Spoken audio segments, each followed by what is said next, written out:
Rangers fans, buckle up and bear down. The Rangers are headed to Raleigh, North Carolina on Monday with designs on turning Carolina blue.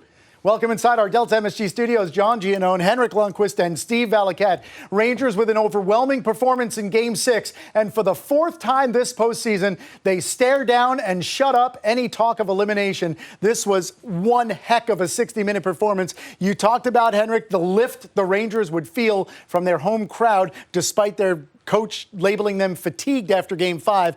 We didn't see any fatigue tonight. No, I thought they played a really strong game, but we have to remember the first period, Carolina came out pretty strong. I think the biggest difference in this game was special teams and goaltending. Rangers came up huge on their penalty kill, especially in that second period, end of second period, where you could feel Carolina was coming after them a little bit. And also on top of that, their goalies gave up a couple three soft ones, I would say. So that was a big difference in this game. Otherwise, it was a pretty even game. But Rangers found a way. Game 7, here we go. I love it. Again. I love it. Again. Well, it was nice for the Ranger fans. They get to relax and enjoy a third period and not be on the edge of their seat. I thought that Raanta just didn't look right. And that's why the Rangers got off to a start in the first period. Igor made 2 or 3 10-bell saves before the Rangers scored. You're up 2-0 after that first period, but I wasn't really secure at that point at all. I think at the end of the day, that's 5 high-danger chances against Igor in the first period. The penalty kill, like Hank said, that was it. At 4-2, the Rangers' penalty kill was unbelievable. And the power play for Carolina, it's a momentum killer for them. It hurts them. I was thinking about this during the game. What's the most deflating for any team? Not to score. A bad power play, we talked about this earlier, and soft goals. When you work so hard to get back in a game, you get an opportunity to get your power play out there, you don't score, and you give up soft goals. That's hard, especially in such an important game.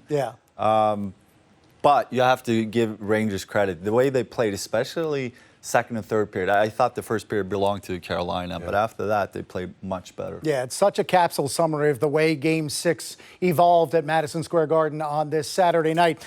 The first 7.5 minutes, you mentioned it, it was back and forth. Either team could have legitimately laid claim to a lead. The Rangers got the first goal, but not until after there were some harrowing moments. Yes. So there was a rush first from Gaudreau. It went down the ice, and Hank and I are kind of hanging on to each other here. Before you know it, they're on a breakaway. You know, and you're saying to yourself, okay, like, how's this going to go? Igor hasn't been great on breakaways lately, but it's really nice to see that the Rangers were able to be resilient enough to defense first after being able to get caught up ice. And then Igor makes the breakaway save. That one lifts everybody. You can see the crowd's going nuts. He makes a save right there on the rebound. And now the Rangers are able to collect themselves. They just got a huge save. And how often do you see this in hockey? Big save at one end and then a goal at the other. A partial screen through Brady Shea, but Tyler Motte is a blood and guts playoff performer. You know, we haven't mentioned yet that Gaudreau came back and played a significant role, but these guys that for times were not available during the Pittsburgh Penguins series, you can see the impact those character guys had in this win. I agree with you. I mean, because we watched the game so closely together. I'm watching this, and to my earlier point, this big save, and it's such an important moment of the game to get this good start, build your confidence in a do-or-die game.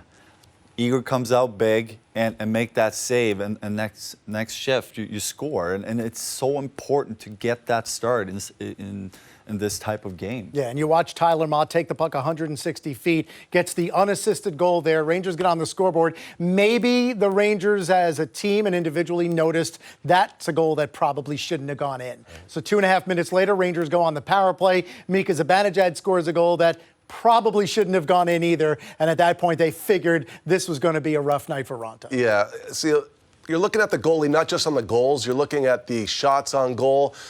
puck's coming off him, and the players are talking on the bench. They're saying to one another, look, he doesn't look right, or, I used to say, he looks shaky.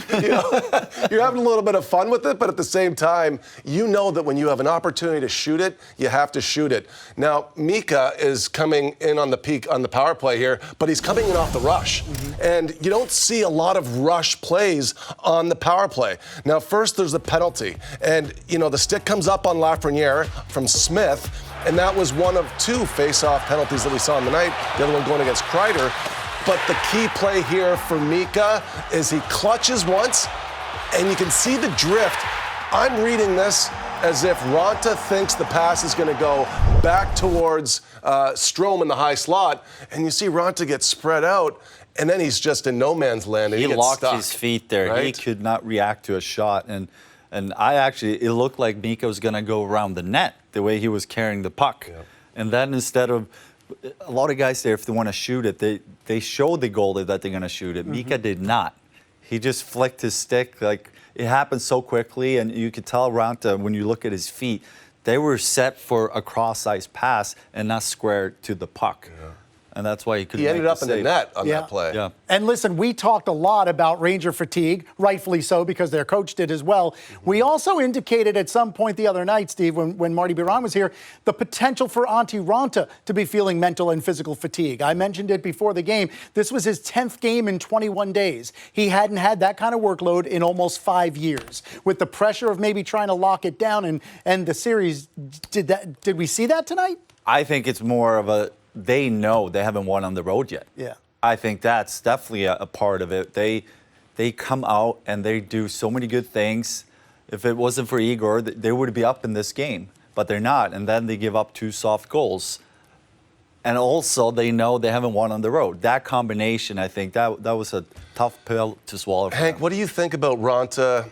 He hasn't gone through this type of a stretch where he has to recover, play the next day, recover, play the next day. We've talked about this a lot, too. 13 days to cover this series, right? And that's typically a series that you were saying really could take 15, 16, maybe even 17 days. This is a very condensed playoff season. Maybe Raanta, this is new to him, recovering the right way day after day. Yes and no. But you look at this game, you could say he's tired, but you can go through their entire playoffs so far. Playing against Boston, playing against the Rangers, they have different performances on the road versus at home. And it starts with Raanta. He's been so good at home, but he hasn't been able to play at that level on the road. Yeah, the numbers are stark. 3, 4, and 5 goals for the Rangers at home.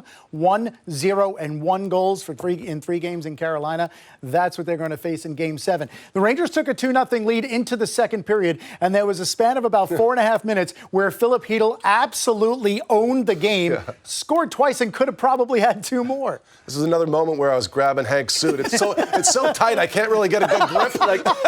Don't pull it. And what happens is, again, you're reading off the goalie. So Henrik and I are saying, you got to shoot here. So the Rangers get a 2-on-1 first, and it's Lafreniere and Chytil. And the first instinct for us, at least as goalies, is got to shoot this because the goalie is shaky. So you need a shot. Now, that one misses, but this is moments later. Now, Chytil's got the opportunity, and Hank are both of us yelling, just shoot! And he shoots it, of course, ends up in the back of the net. That's a great shot, by It was the way. a great shot, and he had a period, Hank. He had a period. Scores this one here, but you've got a few thoughts on that as well. This too early. It makes me so tired just watching goalies go down like that. Like, I understand it's a new generation and goalies go down. I don't even know, what do they call it? Reverse VH. You see, I don't even know the term. But you can use it when you come around the net, yes. But Chytil is on the face-off dot, and he goes down with the leg like that. And we see it so much around the league right now. I don't understand it, and it bothers me a little bit. Hank, you sound like a little bit of a dinosaur. I am. I'm retired. I'm retired. I can be a dinosaur. An angry dinosaur as well. The third goal for the Rangers, first by Chytil, chased Antti Raanta. Pyotr Kochetkov is the one who allowed that reverse VH goal. Right. So it was 4. Then there was a goal by Brady Shea in between. 4-1 Rangers at that point. plenty more than enough for Igor Shesterkin, who proved himself throughout the night to be absurdly good, again, facing elimination. Yeah. He got more support, though, because in the third period, a guy who the Rangers had been waiting to provide something offensively finally did it. It was Artemi Panarin. Yeah, already needed that one, right? There was moments in this game where it definitely loosened up, especially in the third period. You saw Panarin being able to pass through people the way that you wouldn't probably do it if it was a tighter game. So you have to still, bring that in for Game 7 and not be too risk or careless. But you saw him get available here, and again, it's on the power play. The Rangers turn and fire. A lot like, in a lot of ways, his goal in Game 7 against the Penguins, where he's in the high slot, gets his shot off. That's a perfect shot, by the way. Perfect shot. Just above the pad. Low blocker side. That's a tough save for any goalie. If you have it on the catcher side, you can reach and get that. But with the blocker, it's very hard to get out there. And great shooters, they put it this high, just above the pad there. So for you as a goalie, and you could also see the goalie backed up. So that means he have to reach even further to get out to that shot. If he attacks the shooter a little bit more, it will be more like a tight save. But I don't know why he was backing up there, but he did, and it becomes a much harder save as well. So a ton of support for Igor Shesterkin. There may be a question about what Carolina is going to do for Game 7 in goal. No question about what the Rangers are going to do. I mean, Igor Shesterkin now has allowed only 10 goals in 6 games in this series. He'll take it down to Carolina for Game 7 after a night where he makes 37 saves. And as we said before, Steve, once again proves his intestinal fortitude when his season...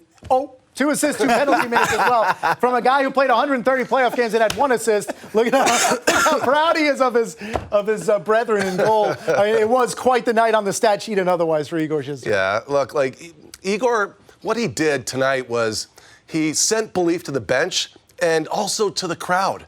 The Rangers needed the fans tonight as their 7th man just to lift everybody, a little bit of belief. There was a few saves in the first period where I was just shaking my head, starting with this one. That's Aho, too. It's their best player on a breakaway. His read to charge there was the right one. That's where I think, one of the top in the game to read when to challenge and when to just sit tight in the crease. He's very good at that. And you know what else, too, Hank? We're talking about this. Carolina led the league this year in deflections, and that's exactly what they did in the second period. They were deflecting everything from the point, looking for rebounds, looking for broken plays. It started to look a little bit more like the Pittsburgh series where everything was coming in and flooding from the point. He managed it all really well. Well, he was moving a lot less in this game, the whole series. Then there was a couple of games against Pittsburgh where he was moving more, and it's very hard to make saves on deflections when you're moving a lot because you saw a lot of pucks go through him that we normally don't see. In this series, he's so compact. He's played pretty deep, but he knows exactly when to challenge. And I think that's his strength, the way he reads when to do it and when to sit back.